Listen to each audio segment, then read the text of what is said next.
മുസ്ലിം ലീഗിന് എന്നും സാമുദായിക താല്പര്യവും പൊതു താല്പര്യവും രണ്ടാം സ്ഥാനത്താണ്. ആ പാർട്ടിയുടെ പ്രഥമ പരിഗണന കച്ചവടത്തിലാണ്. സംഘടനയുടെ സംസ്ഥാന അധ്യക്ഷന്റെ പ്രധാന ജോലി പോലും ജ്വല്ലറി ഉദ്ഘാടനവും മറ്റുമാണ്. ഒരേ സമയം സമുദായ സ്നേഹവും മതേതരത്വവും പ്രസംഗിക്കുകയും വർഗീയ ശക്തികളോട് ചേർന്ന് നിൽക്കുകയും ചെയ്യും.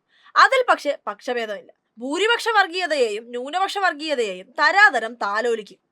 കൊള്ളലാഭം കിട്ടാൻ കൃത്രിമം കാട്ടുന്ന ചില കള്ളക്കച്ചവടക്കാരെ കാണാറില്ലേ? മുസ്ലിം ലീഗിന്റെ ചില കളികൾ കാണുമ്പോൾ അങ്ങനെ തോന്നിയില്ലെങ്കിലേ അത്ഭുതമുള്ളൂ.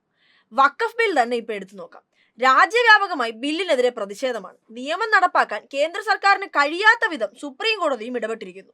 മുസ്ലിം ലീഗും പ്രതിഷേധ പക്ഷത്താണ്. കോഴിക്കോട് മഹാറാലി വരെ സംഘടിപ്പിച്ചു.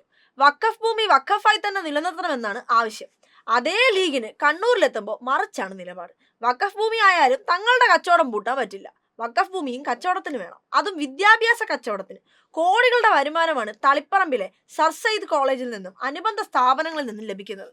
എന്നിട്ടും വഖഫ് ബോർഡിന് പാട്ടത്തുക നൽകാൻ മടി. വഖഫ് ഭൂമി അല്ലെന്ന് കാണിച്ച് വ്യാജ സത്യവാങ്മൂലം നൽകിയിരിക്കുന്നു. അതായത് BJP സർക്കാർ പാസാക്കിയ നിയമത്തിന്റെ വക്കാലത്ത് ഏറ്റെടുത്തിരിക്കുന്നു. ഇതാണ് ലീഗ്.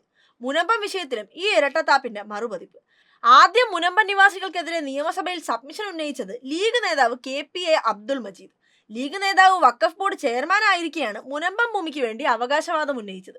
മുനമ്പത്തെ അത്യന്തം സങ്കീർണമായ പ്രശ്നം പരിഹരിക്കാനാണ് സംസ്ഥാന സർക്കാർ ശ്രമിക്കുന്നത്. അവിടെയും കോൺഗ്രസിനൊപ്പം നിന്ന് രാഷ്ട്രീയ കുത്തിത്തിരിപ്പ്. ഒരേ സമയം വ്യത്യസ്ത നിലപാടുകൾ എടുക്കാൻ ഒരു സങ്കോചവും ഇല്ലാത്തൊരു പാർട്ടി. സമുദായ സ്നേഹം മറയാക്കി രാഷ്ട്രീയ ലാഭവും കച്ചവടവും മുഖമുദ്രയാക്കിയ പാർട്ടി.